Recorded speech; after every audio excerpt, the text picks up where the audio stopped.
How's it going, guys? I just figured I'd take a quick minute to go over what's coming up on what we're going to be working on around here. Um, I might knock out the tranny before the engine, only because it's quicker. Um, and then I could just put it to the side and forget about it. I'd hate to start getting into the engine and then things start to drag here, drag there, drag here, and I could just be done with the transmission. Um, I'm assuming the transmission is going to be pretty painless. When you pull out the dipstick, the fluid is clean. Um, Unfortunately, the guy I got it from never had it installed in a car. He is a straight up guy. I know him for a while through other people. He is a big, what word would you use? Not influence.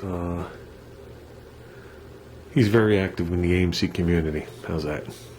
I guess that was the one word I was looking for.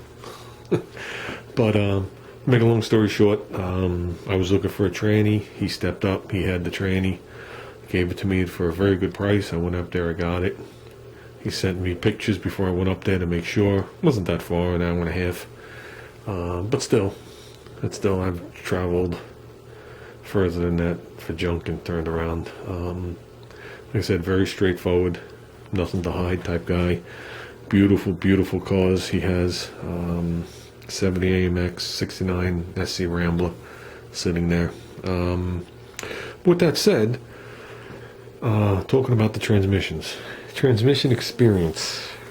My experience with transmissions was working with Mitsubishi for 19 years. Mitsubishi had a lot of tranny problems in the beginning, or throughout most of my 19-year career with them. I started doing the trannies 6 months after I started there. The KM175, which is an 85 to 88, 85 to 87 Galant. Don't want to get that wrong because I'm getting old. Then they moved on to the KM175-5, which didn't have any problems. And the main problem with the tranny is everything inside the unit was out of balance, and it would cut stuff apart, it would cut seals. Believe it or not, the actual seals in the band servos would wear the case out because they never stopped going up and down, up and down, up and down. You know what I mean? It was early days. These manufacturers didn't quite have these transmissions, or it wasn't the transmissions. A lot of the failures for these early transmissions was the electronics hooked to them. And Mitsubishi, being an electronics company, they didn't stick to the little norm inside the box. They would go way out there. Way out there. They're 10 years ahead of everybody else. Always was, always will be. But that caused problems. That caused problems because they had things in their mind that the industry wasn't ready to handle, if you want to word it like that. So to make a long story short, in the heyday, an average tech in the shop would do approximately 3 to 4 transmissions a week. We would do one, we would schedule for either morning or afternoon. And if you got in the morning, you'd pull the car in, rip the unit out, tear it apart, overhaul it, put it back together, and road test it for lunch. Which was a nice gig because it paid almost 9 hours. So if you did it in the afternoon, you did it in the afternoon. Didn't matter. But you know, you were doing that many units, and in the beginning, the units were lasting about 12,000 miles. Especially the 85s. The 85s were the worst. 85s would come in, the inside would look like tar at 12,000 miles. They had cooler issues, they had balancing issues, they had valve body issues. All the check balls would beat through the mid plates, and they were bad. Those consisted mostly of a lot of hard parts, valve body, and a converter right off the bat, including the front pump. So you wonder where the diagnostics comes in. I was trained on transmissions. I still have the books, not book, books. In the beginning, I spent a lot of time diagnosing them. The way you would normally do it, you know, till you learn something, till you learn that everyone fails the same exact way. You did use the elements and use chart and whatever it was, and line pressures, and you checked all of your governor pressures and whatever. Those units actually didn't have governor pressure, but the Cordia trannies did. And on rare occasions, those trannies did go bad, and the ones I had, the governors were always stuck wide open. So now we fast forward to now, and I'm realizing the last transmission I overhauled was this one. I haven't done one in 10 years. So, is that going to be a problem? Absolutely not.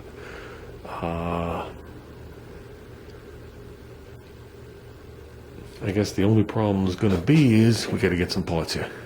That's what it comes down to. I already threw it over there on the dolly. Just threw it to the side for now. I am going to go with, on this unit, we're going to go with a B&M kit. Same kit I used for this, for starters. B&M makes and a master, oh, I forgot what it's called, kit. I actually have the original box, so whatever that part number is, that's what we're going to use. It's basically, it's not just like a rebuild kit, as if your car broke down 25 years ago and you dropped it off at AAMCO. It has a lot of performance parts in it. It already has the whatchamacallit, it already has the Alto red clutches and the high performance bands, the wider bands, all that stuff like that. All the modifications for the valve body, if we're going to leave a working valve body, which on Junior's car we're gonna, it's going to shift real hard, but it's going to be a working valve body.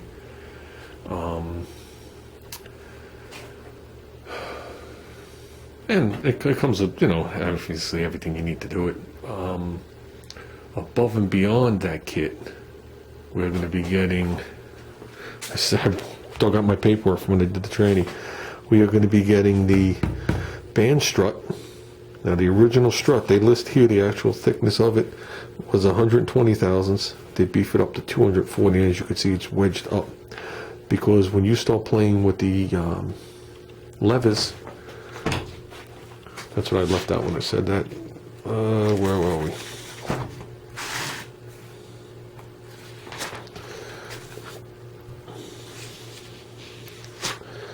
The arm for the second band, and there's a picture of them somewhere.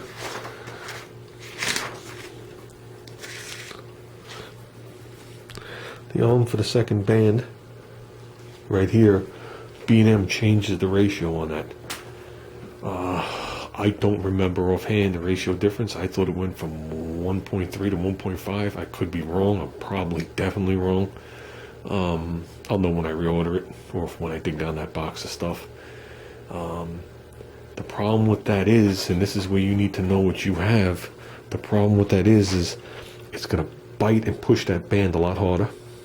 Okay, so there's no slide as it comes on, plus you're going to eliminate the accumulator set up in here. So it comes on instant. If you ever watched a video of me doing the burnout and you're inside the car, you could hear the car shift into second and the car rise. You could see it in the video, and it's instant. My second gear is instant.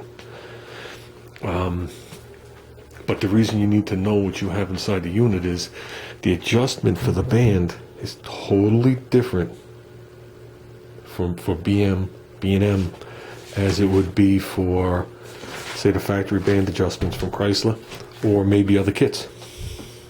So you need to know what you have. It's actually written on the side of my transmission. It's one band you adjust from the outside, one band you adjust from the inside. So we're going to be changing that. Plus we're going to be changing to this right here. This one says it goes from a 3 clutch to a 4 clutch. Okay. Then when you use the Alto Reds, everything is thinner, so you could squeeze 5 clutches in there. So you're actually going from 3 clutches to 5 clutches on this. And this is just a standard upgrade. This is nothing crazy. This isn't billet. This isn't some titanium. This is just a realistic part that some of them either have 1 groove here or 2 grooves here where they remachine it, because it's actually the same exact part. And that'll be more than adequate for what we're going to put to it. The 3 clutches is more than adequate, especially with the Alto Reds in it. We're going to be changing that.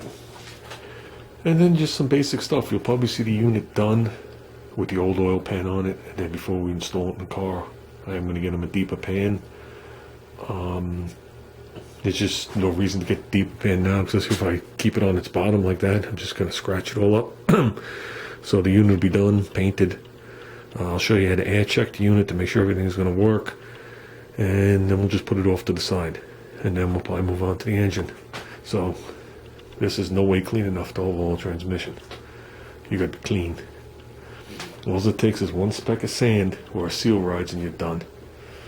So yeah, no way, it's not going to look like this when we start to clean. I'll start to work. There's no way I'm working on a wooden bench either. That's where I usually work on a metal bench. Whether it be steel, stainless steel, so you can have it spotless. Dirt is the #1 enemy of a rebuild. Second to ignorance.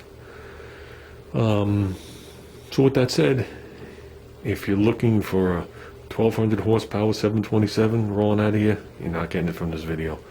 If you're looking for something that's going to more than handle what Junior does, and it'll be handle a couple hundred horsepower more than a factory one, you're going to get it here. The bolt-in Sprague, probably not. If anybody knows anything about 727s, 904s, 998s, 999s, the Sprague is the weak link. The key is not to do a burnout in first gear and leave it in first gear and let the tires hook. So that's when the Sprague explodes. And if you watch any of my videos, I'm in second gear. Even the last one I did where I was out in the street, I was in second gear within 20 feet. And I was at a 6700 shift. You couldn't even tell. And I let off when we hit 6500 in second gear. It's very deceiving when you look at that video and you don't realize that when I'm coming towards Junior and I accelerate, the back of the car went into a slide. That was the reason I didn't accelerate any harder than that. I was going by him actually sliding. You just couldn't tell in the video. And it's not a good feeling knowing that the back of your car can come out and kill your son. So, with that said, we will be using this book. Who wrote the book, I'm not sure at this point, but this book right here, I'm not going to be using the book. I'm going to have the book as a reference to refresh my mind a little bit. Oh, we're in the wrong section here. Right here, this book, they listed as torque flights and torque commands. Torque flight and a torque command is the same thing. They list the years because earlier torque flights are totally different than I think 67 and newer when they changed or something like that. I'm not 100% sure what the changeover is, but there is two different units. One has a rear pump, one doesn't have a rear pump.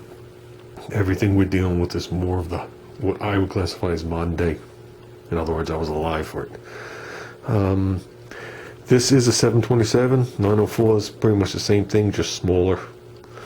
So, and if picture's worth 1,000 words, let me tell you, because they just show you basically what to do.